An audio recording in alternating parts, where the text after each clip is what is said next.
तो चलिए आज हम लोग इस क्लास में वॉइस के ऊपर पहले एक इंट्रोडक्शन क्लास करेंगे। तो ये वॉइस की क्लास फर्स्ट है, यानी पहली क्लास है। इसमें हम लोग सबसे पहले ये जानने की कोशिश करेंगे कि आखिर वॉइस इंग्लिश ग्रामर में हम लोग क्यों पढ़ते हैं, इसके क्या इस्तेमाल हैं, इसके क्या प्रयोग हैं हमारे दैनिक जीवन में। ये पहलू भी हम लोग देखने की कोशिश करेंगे। तो चलिए आप सभी का आज की क्लास में मैं स्वागत करता हूं। जमील अहमद खान। आप लोग बिल्कुल शुरू से अंत तक इस क्लास में बने रहें। मुझे उम्मीद है कि आप बहुत कुछ नया सीखेंगे और आप इस क्लास को एंजॉय करेंगे। तो चलिए शुरू करते हैं बगैर किसी बात को घुमाए फिराए। हम लोग सीधे let's come to the point. देखिए, वॉइस इंग्लिश में एक ग्रामर का टॉपिक है। वैसे तो जनरल वे में इसकी जो मीनिंग होती है वो आप लोग सभी जानते हैं, उसकी मीनिंग आवाज़ होती है। लेकिन ग्रामर में थोड़ा सा ये डिफरेंट है। वॉइस का इस्तेमाल किस लिए होता है, पहले इस पर हम लोग देख लेते हैं। देखिए, हम लोग वॉइस को कैटेगराइज करते हैं। पहले ये आमतौर से पहले जान लेना जरूरी होता है कि वॉइस के कितने टाइप्स हैं, और फिर हम लोग चर्चा करेंगे कि उन दोनों टाइप्स के अलग अलग प्रयोग किस तरह से हमारे दैनिक जीवन में होते थे। देखिए, वॉइस जो है दो तरह का होता है। एक होता है एक एक्टिव वॉइस होता है, और दूसरा होता है पैसिव। अब देखिए, उतनी राइटिंग में नहीं बना के लिख रहा हूँ। मैं आशा करता हूँ कि आप लोग को स्पष्ट रूप से यह दिख रहा होगा, क्योंकि यहाँ पर थोड़ा सा डिजिटली लिखना पड़ता है, तो थोड़ा कॉपी कलम वाली बात नहीं होती है। बहरकैफ, तो ये एक्टिव और पैसिव होता है। ये एक्टिव वॉइस क्या होता है? अभी तक हम लोग जो भी चीज़ पीछे पढ़ रहे थे, मान लो जैसे हम लोगों ने टेंस पढ़ा, तो तीनों टेंस जो है, जैसे मान लीजिए पढ़ते थे हम लोग कि Ram rights English, Ram speaks English, they have done this work. तो ये तमाम जो भी टेंस का जो तीनों टाइप्स है, उसमें जो भी सेंटेंसेस है वो तमाम एक्टिव वॉइस कहलाते हैं। वो सभी के सभी एक्टिव वॉइस के अंतर्गत आते हैं। और उसी की जो है पैसिव, हम लोग यहाँ पर उसी का पैसिव बनाना सीखेंगे। तो पहले आप लोग देखें कि एक्टिव वॉइस का क्या काम है, पैसिव का क्या काम है। तो एक्टिव वॉइस में क्या होता है कि जो डूअर होता है ना, डूअर, जिसको हम लोग क्या बोलते हैं, सब्जेक्ट भी बोलते हैं, यानी जो किसी काम को संपादित करता है, तो वो जो होता है डूअर। तो एक्टिव वॉइस में मेनली इस बात पर जोर दिया जाता है कि काम करने वाला कौन है। ठीक है, काम करने वाला कौन है, इस बात पर ज़्यादा हम लोगों का जोर होता है। जैसे आप लेते हैं एक सेंटेंस कि राम इट्स और मैंगो, ये सेंटेंस आपके सामने लेते हैं। पहले हम लोग उसको चिन्हित कर लेते हैं कि इसमें सब्जेक्ट क्या है। यहाँ देखिए, राम सब्जेक्ट है, इट्स वर्ब है, और जो मैंगो है वो इसका ऑब्जेक्ट है। तो यहाँ पर ये एक्टिव वॉइस में है, यह सेंटेंस एक्टिव वॉइस में है, और यह सेंटेंस प्रेजेंट इंडेफिनिट का सेंटेंस है। प्रेजेंट इंडेफिनिट जो आप लोगों ने टेंस में पढ़ा था, उसी का यह क्या है, सेंटेंस है, प्रेजेंट इंडेफिनिट।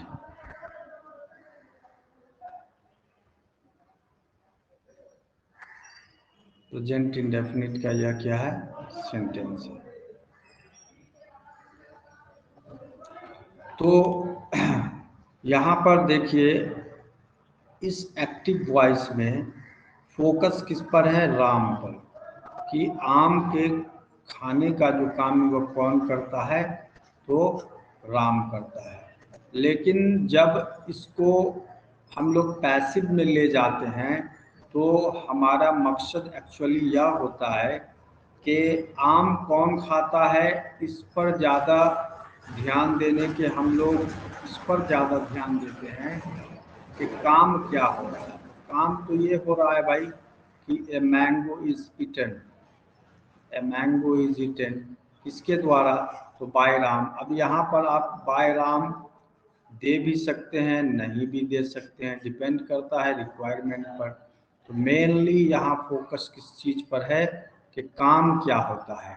एक्टिव में किस चीज़ पर फोकस है कि काम कौन करता है, और इसमें फोकस क्या है कि कौन सा काम होता है, तो आम खाया जाता है, उसमें क्या है कि राम आम खाता है। तो बस यही डिफरेंस होता है एक्टिव और पैसिव में। जैसे आप लोग खास तौर से न्यूज़पेपर या फिर टीवी चैनल्स देखते होंगे तो वहाँ पर दिया जाता है जैसे कि फाइव पीपल, 5 पीपल है ना, वर किल्ड, 5 लोगों को मार दिया गया। अब मारने वाला कौन है, इसमें हम आपकी दिलचस्पी कम होती है, हमारी दिलचस्पी इस बात में होती है कि एक्चुअली काम क्या हुआ। तो भाई 5 लोगों की हत्या हो गई, तो यह चीज़ ज़्यादा हमारे लिए इंटरेस्ट का होता है। इसीलिए ख़ास तौर से न्यूज़पेपर्स वगैरह में हम लोग जो है सो देखते हैं कि ज़्यादातर पैसिव वॉइस में जो है न्यूज़ रिपोर्टिंग किया जाता है। तो इस तरीके से हम लोगों ने यह समझा कि एक्टिव को पैसिव बनाया क्यों जाता है। अब पैसिव बनाने के कुछ रूल्स हैं, उसको थोड़ा सा हम लोग गौर से देखते हैं, काफ़ी इम्पोर्टेंट होता है वह। आप अगर इसको अच्छे ढंग से जान लेते हैं तो हमारे लिए वह काफ़ी बेनिफिशियल होता है। तो चलिए अब हम लोग आगे बढ़ते हैं। पीछे में हमने देखा वॉइस 2 तरह का है, एक्टिव और पैसिव। एक्टिव वो तमाम चीज़ जो अभी तक आपने पढ़ा है, जैसे टेंस पूरा पढ़े, वो सारा का सारा क्या होता है, एक्टिव वॉइस में होता है। और पैसिव में उसी को हम लोग यहाँ इस जो चैप्टर में पैसिव में उसको चेंज करना सीखेंगे। तो उसके जो कुछ मूलभूत नियम है उसको हम लोग देखते हैं। तो चलिए रूल नंबर 1 क्या कहता है कि पैसिव बनता किस वर्ब का है। तो हमेशा क्या होता है कि ट्रांजिटिव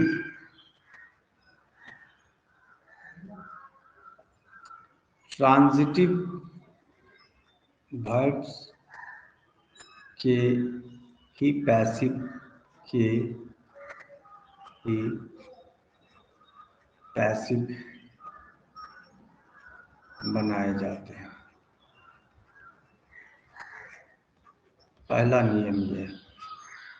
सबसे पहले आपको मैं बता दूं यह ट्रांजिटिव वर्ब क्या है।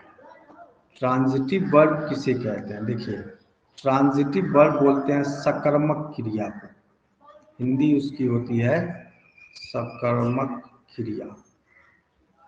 सकर्मक क्रिया का मतलब होता है ऐसी क्रिया, ऐसा वर्ब जिसके साथ ऑब्जेक्ट आए। अब ऐसा ना हो कि हम ऐसे वर्ब्स का इस्तेमाल करेंगे जिसमें ऑब्जेक्ट ना हो जाता है। क्यों, पैसिव ऑब्जेक्ट को ऑब्जेक्ट के ऊपर होता है। तो जब मान लो हमारा ऑब्जेक्ट ही नहीं होगा तो बनेगा पैसिव कैसे। जैसे मान लीजिए हम यहाँ लिखेंगे आई गो, आई गो। अब यहाँ मान लो गो के बाद कोई ऑब्जेक्ट नहीं है, तो ये इधर आना है ऑब्जेक्ट को और सब्जेक्ट को उधर जाना है। तो जब यहाँ पर कोई ऑब्जेक्ट होगा ही नहीं तब यहाँ पे हम लाएंगे किसको। तो इसीलिए हमेशा याद रखिए कि पैसिव वॉइस ट्रांजिटिव वर्ब का ही बनता है, यानी सकर्मक क्रिया का होना लाजमी है। यह पहला रूल है। Rule number second, passive voice में क्या होता है? पैसिव वॉइस में वर्ब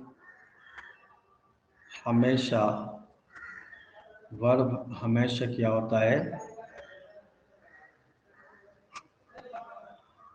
वर्ब हमेशा, यहाँ पे पेन चल नहीं रहा है, वर्ब हमेशा थर्ड फॉर्म में, वर्ब हमेशा V3 यानी थर्ड फॉर्म जिसको हम लोग ये भी बोलते हैं पास्ट पार्टिसिपल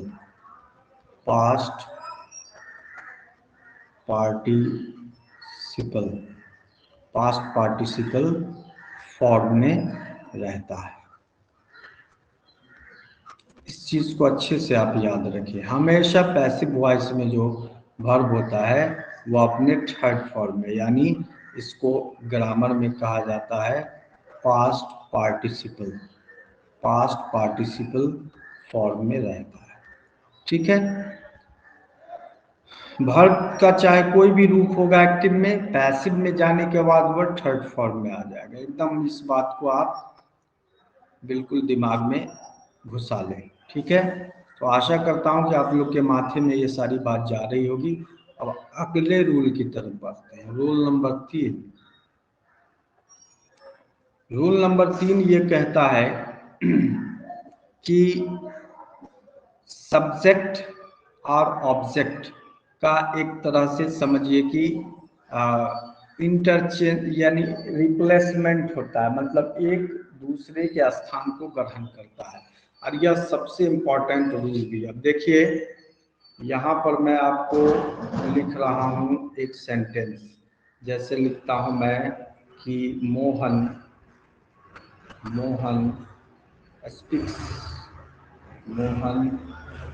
स्पीक्स इंग्लिश।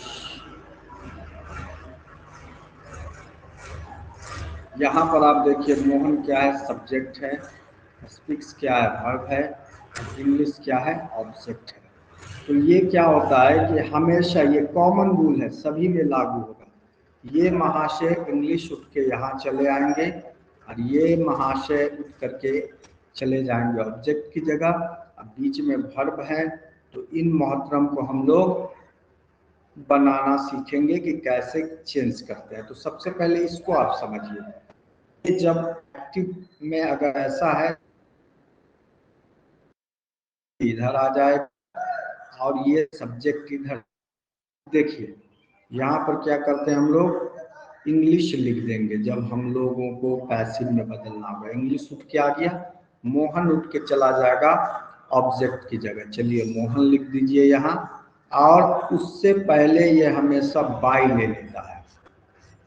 और भी कुछ अलग प्रीपोजिशंस लेते हैं जिसकी चर्चा हम लोग बाद में करेंगे। लेकिन in most of the cases क्या होता है, ऑब्जेक्ट से पहले हम लोग यहाँ पर जब सब्जेक्ट को यहाँ हम लोग लाते हैं तो उससे पहले बाय लगा देते हैं। अब ये बीच वाला हिस्सा वर्ब है, तो वर्ब के नियम को हम लोग आगे पढ़ेंगे। फिलहाल मैं यहाँ पे आपको बता दूं कि अगर वर्ब का फर्स्ट या फिफ्थ फॉर्म होता है तो उसको हम लोग क्या करते हैं, इज आर एम लगाकर पास्ट पार्टिसिपल में यानी थर्ड फॉर्म में बदल देते हैं। थोड़ा सा इस पर आप लोग गौर करिए कि हम लोग क्या करते हैं, वर्ब में इज आर एम लगा करके, यहाँ देखिए इसको गौर करिए, मैं दूसरे कलर से लिख रहा हूँ। यहाँ देखिए वर्ब का पहला और पांचवा रूप जब पैसिव में जाएगा तो वह अपने साथ इज आर एम और V3 में चेंज हो जाएगा।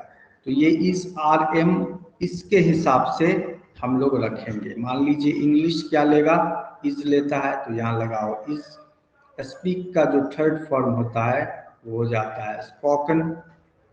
ठीक है। तो यहाँ देखिए ये इंग्लिश इधर आ गया पहला स्टेप, मोहन उधर चला गया। दूसरा स्टेप, इससे पहले हमने बाय लगा दिया। और अब ये बीच वाला चीज है, तो इसमें क्या करना है, अगर देख लेना है इसका रूल किस फॉर्म में है। V5 में रूल कहता है कि V1 हो या V5 हो, तब वह अपने साथ इज आर एम प्लस इस रूप में आ जाता है। तो यहाँ इज ले रहा है इंग्लिश, V3 लगा दिए, अब यहाँ बाय। ये अभी समझने के लिए मैं आपको बता रहा हूँ। बाकी जब आप बनाने लगेंगे तो आप बिल्कुल शुरू से बनाना इस तरह से स्टेप बाय स्टेप करेंगे। तो इस तरीके से ये रूल नंबर 3 है। अब रूल नंबर 4, रूल नंबर 4 जो आप जान लेते हैं वो आपके लिए इम्पोर्टेंट है। तो मैं आशा करता हूँ कि आप समझ गए होंगे। अगर कोई दिक्कत होती है तो आप मुझे जरूर कमेंट बॉक्स में बताइएगा, फिर हम उस पर जो है विस्तार से आपसे चर्चा करेंगे। अब रूल नंबर 4 देखिए, ये क्या होता है कि हमने अभी आपको बताया, जैसे ये वाला सेंटेंस लिखा था पीछे मैंने कि मोहन स्पीक्स इंग्लिश।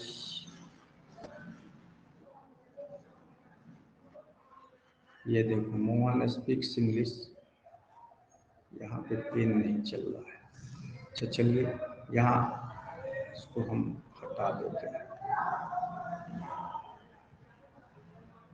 यहाँ लिखते हैं मोहन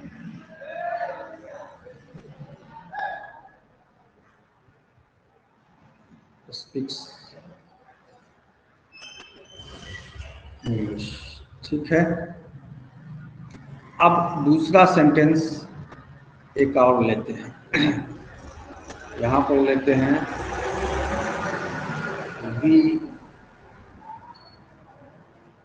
वी प्ले क्रिकेट। देखिए हमने बताया कि ये चीज, ये जो इंग्लिश है ये इधर आ जाएगा, मोहन कहाँ चला जाएगा, इधर चला आएगा, और ये बीच वाला बदलेगा इसके हिसाब से। बीच वाला का मैंने बता दिया V1 या V5 हो। अभी मैं ये एक बता रहा हूँ समझाने के लिए, फिर आपको ये चार्ट पूरा हम बताएंगे कि कौन वर्ब कैसे बदलता है। तो V1 या V5 होता है तो वह पैसिव में is R M plus V3 में चेंज हो जाता है, ठीक है। तो यहाँ इंग्लिश आ जाएगा, तो यहाँ हम लोग इंग्लिश लिख देंगे। यहाँ पर मोहन आ जाएगा, तो बताए हैं कि बाय लगा के मोहन लिख दीजिए। V5 है तो is R M plus V3, तो इंग्लिश क्या लेगा, इज, यहाँ लिखिए इज प्लस स्पोकन। यहाँ पर हमने क्या देखा, इंग्लिश क्या है, नाउन है, मोहन भी नाउन है, तो ये जैसा था वैसा ही इधर आ गया। लेकिन जब नाउन के बदले अगर प्रोनाउन हो, जैसे यहाँ नीचे वाले में देखिए, नाउन के बदले अगर कोई प्रोनाउन हो तब हम लोग क्या करेंगे, तब हम लोग इसका केस देखिए, वी है, अब वी क्या होगा, इधर आ जाएगा, क्रिकेट इधर चला जाएगा।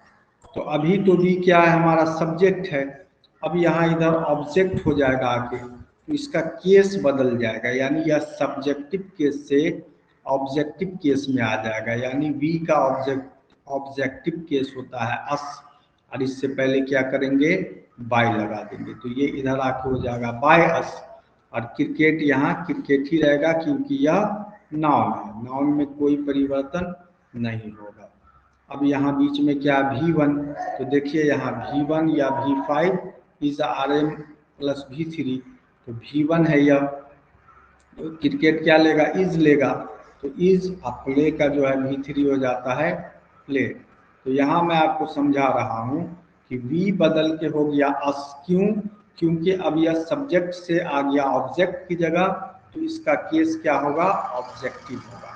तो यह केस बदलेगा, इस चीज को ध्यान रखना है।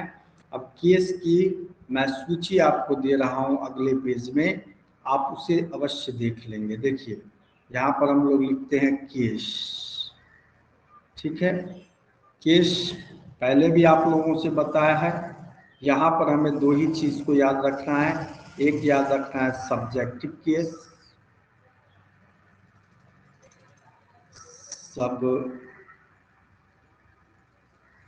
सब्जेक्टिव केस, और इधर पर यहाँ ध्यान रखना है ऑब्जेक्टिव केस का। ठीक है, सब्जेक्टिव केस क्या होगा, तो जो प्रोनाउन हम लोग सब्जेक्ट के रूप में यूज करेंगे, जैसे यहां लेते हैं आई, वी, यू, दे, ही। ठीक है, उसके बाद लीजिए सी, इट। इसको मुख्य रूप से देखिए, ये आपका आई जब ऑब्जेक्टिव केस में जाएगा तो यह हो जाएगा मी। वी जब ऑब्जेक्टिव केस में जाएगा तो हो जाएगा अस। यू जब ऑब्जेक्टिव केस में जाएगा तो इसमें कोई बदलाव नहीं होता, यू यू ही रहता है।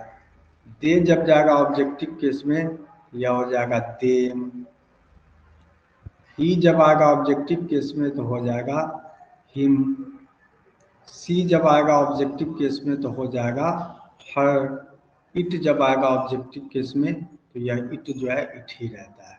तो खास तौर से जो इतना सारा नाउन्स है, हम लोगों को आम तौर से इंग्लिश में क्या होता है कि हम लोग यूज करते हैं सब्जेक्ट के रूप में। तो कम से कम आप लोग इसको जरूर याद रखिए कि ये सब्जेक्ट के रूप में कैसा होता है और ऑब्जेक्ट के रूप में कैसा होता है, ताकि आपको चेंज करने में किसी तरह की समस्या का सामना न करना पड़े। तो मुख्य रूप से यही रूल्स हैं। अब आपको मैं कुछ सेंटेंसेस बना के दिखाता हूं कि इन चारों रूल्स को फॉलो करके आप कैसे चेंज करते हैं। एक और रूल्स जो अगला मैं बता रहा हूं, सबसे पहले उसको आप देख ले, फिर हम लोग बनाने का काम करेंगे। चलिए अगले रूल की तरफ बढ़ते हैं। अब यहाँ रूल जो है वो सबसे इंपॉर्टेंट रूल है, वो है चेंज ऑफ वर्ड्स, यानी वर्ब में परिवर्तन, यानी चेंजेस इन वर्ब्स। ऐसे भी आप लिख सकते हैं इसको, चेंजेस इन वर्ब्स, यानी कि जो एक्टिव वॉइस में वर्ब्स होते हैं वो पैसिव में जाने के बाद कैसे बदलते हैं। तो हमेशा याद रखो कि जब एक्टिव वॉइस में वर्ब पहले या पांचवें रूप में रहेगा तो वो पैसिव में क्या रूप ले लेगा, is, are, M plus V3। और मैंने पहले ही बताया है कि हमेशा पैसिव वॉइस में वर्ब थर्ड फॉर्म में होता है, तो ये तो याद रखने की कोई ज़रूरत ही नहीं है, आपको ऐसे ही याद रहेगा। ये जो V1 और V5 है, खास तौर से प्रेजेंट इंडेफिनिट में यूज होता है, और यह V1 और V5 प्रेजेंट होता है, यानी प्रेजेंट टेंस का ही वर्ब है, तो इसीलिए इसके साथ प्रेजेंट टेंस का ही ये हेल्पिंग वर्ब भी यूज होगा, इज, आर, एम। अब यह डिपेंड करता है कि आपका जैसा सब्जेक्ट होगा उसके हिसाब से आप इज, आर, एम में से कुछ भी चूज करेंगे। V1 V5 हो गया। अब आते हैं हम लोग V2। तो V2 को जब यूज करेंगे तो यह पास्ट टेंस होता है, तो यह अपने साथ लेगा वाज, वर प्लस V3। अब आइए V3, तो V3 जब रहेगा एक्टिव में तो इसमें कोई चेंज नहीं होगा, या V3 का V3 ही रह जाएगा। अब आइए V4, तो V4 जब लेते हैं हम लोग तो वो पैसिव में अपने साथ बीइंग लेगा प्लस वह अपना थर्ड फॉर्म में आ जाएगा। अब आते हैं, देखिए पांचों फॉर्म हो गया, V1, V2, V3, V5। V1, V2, V3, V4, V5, ये पांच पहले वर्ब आप लोग याद करिए। आज का जो इंट्रोडक्शन क्लास है उसमें मैं आज को आपको इतना ही आज बताऊंगा, फिर अगले क्लास में चलेगा इससे आगे। तो इतने रूल्स को आप जो है सो क्या करें, याद रखें। अब इसकी सहायता से हम लोग देखिए आगे क्या करेंगे, बनाने का प्रयास करेंगे एक्टिव से पैसिव को। चलिए अब हम लोग सेंटेंसेस लेते हैं कुछ बनाने वाले। यहाँ देखिए एक तरफ आपको हम लिखते हैं एक्टिव के सेंटेंस, एक्टिव के सेंटेंस हम लिखते हैं। इधर आपका एक्टिव रहेगा, है ना। और इसको बनाना है पैसिव में। चलो पहला सेंटेंस क्या लेते हैं, दे लर्न इंग्लिश। ठीक है, ये आप देखिए अब पैसिव में आएंगे, इसको हमें बदलना किस में है, पैसिव वॉइस।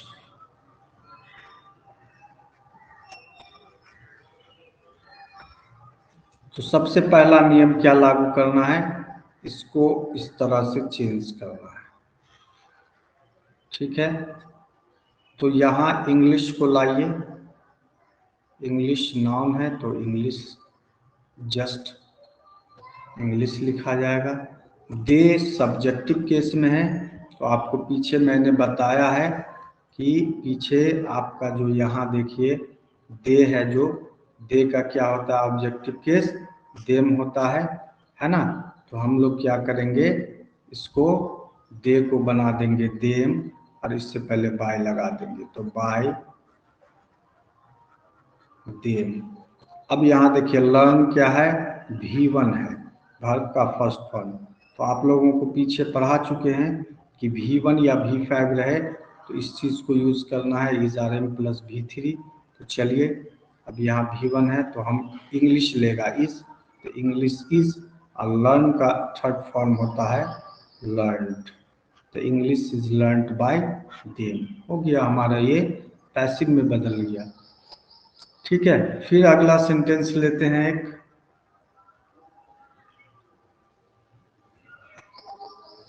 सी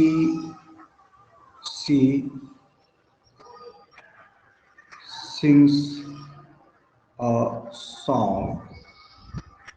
ठीक है, यह एक्टिव है, ये क्या आपका एक्टिव वॉइस है। तो क्या करना है, ये सॉन्ग हमारा ऑब्जेक्ट है और सी सब्जेक्ट है, तो इसको इधर लाइए, इसको उधर ले जाइए। तो यहाँ लिखेंगे हम लोग अ सॉन्ग। ठीक है, और यहाँ सिंग्स V5 है, तो V5 आपको पता है, तो V5 बराबर होता है is R M plus V3। तो यहाँ पर ए सॉन्ग सिंगुलर है तो इज लेगा, ए सॉन्ग इज, और सिंग का थर्ड फॉर्म होता है संग, ए सॉन्ग इज संग। सी सब्जेक्टिव केस में है, ऑब्जेक्टिव में हर हो जाएगा, उससे पहले बाय लगा देंगे तो बाय हर। ठीक है, तो देख रहे हैं कि आसानी से हम लोग एक्टिव को पैसिव में चेंज कर सकते हैं बगैर किसी समस्या के। अब हम लोग इसके नेगेटिव सेंटेंस को लेते हैं, जैसे इसी को लीजिए, सी सिंग्स अ सॉन्ग है, तो इसको हम लोग अगर निगेटिव में चेंज कर देते हैं, जैसे आते हैं आपका इसका जो निगेटिव क्या होगा, she does not sing a song. ठीक है, अगले पेज पर चलते हैं, लेते हैं जैसे she does not sing a song. ठीक है, तो ये जो है she does not sing a song, यहाँ यह सब्जेक्ट है, यह ऑब्जेक्ट है, बीच वाला वर्ब है। तो यहाँ देखिए आपको क्या करना है, कोई मसला नहीं है, ये सॉन्ग को यहाँ ले आइए, तो यह हो जाएगा अ सॉन्ग। ठीक है, और हम लोग V1 V5 को is R M plus V3 में बदलते हैं, तो यहाँ देखिए ये सॉन्ग क्या लेगा, इज लेगा, तो इज डालिए। और इस डज के लिए क्या करना है हम लोग, डज नॉट के लिए डायरेक्ट जो है नॉट यहाँ पे लगा देना है, तो अ सॉन्ग इज नॉट। और भी ये क्या है V1 और V5, तो ये तो ऑलरेडी V5 होगा ना पॉजिटिव में, इसीलिए तो यहाँ डज लगा है। तो अ सॉन्ग इज नॉट, और सिंग का हो जाएगा संग, और यहाँ पर बाय सी हो जाएगा हर। तो हमने क्या देखा, पीछे वाले में देखिए सी सिंग्स, ये V5 है, और सॉन्ग यहाँ आ गया, इज लगा है, V3 बना दिया और बाय है। बस एक जो हमारा एक्स्ट्रा शब्द जुड़ा था, क्या वो जुड़ा डज नॉट। इसके बदले हम लोगों ने पैसिव में क्या लिखा है, नॉट का यूज किया है। तो इस तरीके से आप क्या करेंगे, इस डज नॉट के लिए हम लोग पैसिव वॉइस में क्या करेंगे, नॉट का इस्तेमाल करेंगे। यानी कि आपको अगर डज या डू प्लस नॉट रहेगा तो पैसिव में उसको डायरेक्ट क्या करेंगे, नॉट लिख देंगे। तो बस काम तमाम।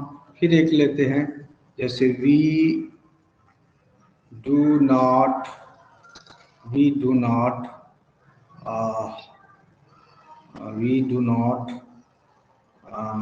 write we do not write